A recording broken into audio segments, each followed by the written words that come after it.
মা বলল, তোর স্বামীর কোনো লজ্জা শরম নাই? প্রতি রাতে খাবারের সময় এসে বসে থাকে।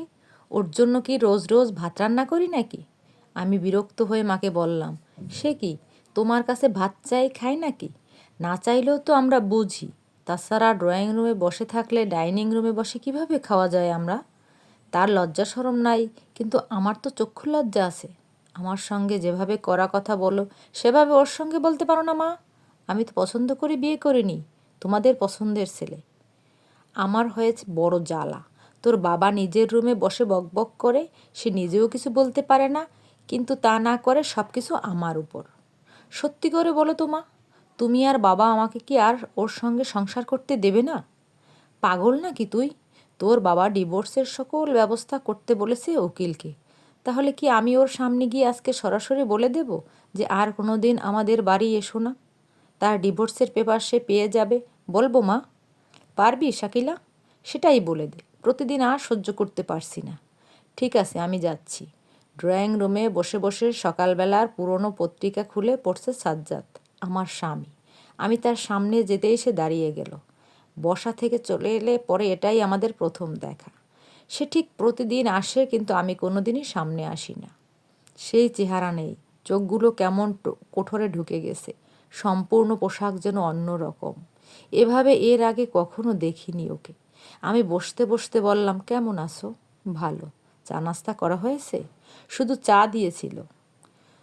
তো বাসায় যাবে কখন? প্রতিদিন এত রাত করে বসে থাকো, বিরক্ত লাগে না? না। আর তোমার জন্য তো অপেক্ষা করি। তুমি সামনে এলে তো বসে থাকতে হতো না। আমার সঙ্গে তুমি কথা বলো না কেন? কথা বলতে ইচ্ছে করে না তাই বলি না। তোমার নাম্বার বন্ধ করে রাখছো? হ্যাঁ। তাহলে বুঝতেই পারছো তোমার সঙ্গে কথা বলার কোনো ইচ্ছে নেই বলে তো বন্ধ। আমার ভুল হয়ে গেছে। কিসের ভুল সাজ্জাদ? আজব। তাহলে আমাকে রেখে কেন এখনও আসো? তুমি কি আমার সঙ্গে থাকবে না শাকিলা?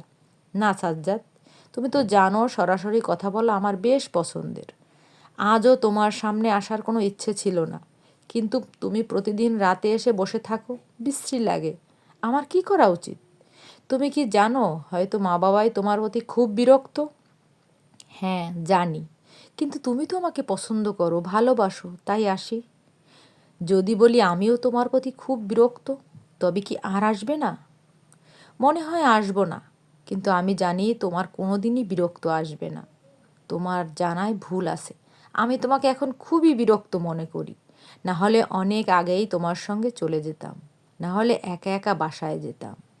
চুপচাপ একটা কথা বলবো? হ্যাঁ বলো। তুমি আর এসো না।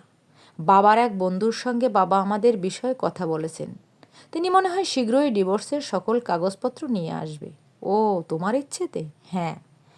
আমি কি আমার অপরাধ জানতে পারি? তোমার কোনো অপরাধ নেই, তুমি অতিরিক্ত ভালো মানুষ, আর সেটাই তোমার সমস্যা।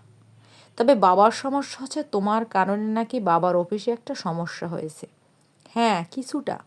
আমাদের একটা কাজ তোমার বাবার অফিসের করার কথা ছিল।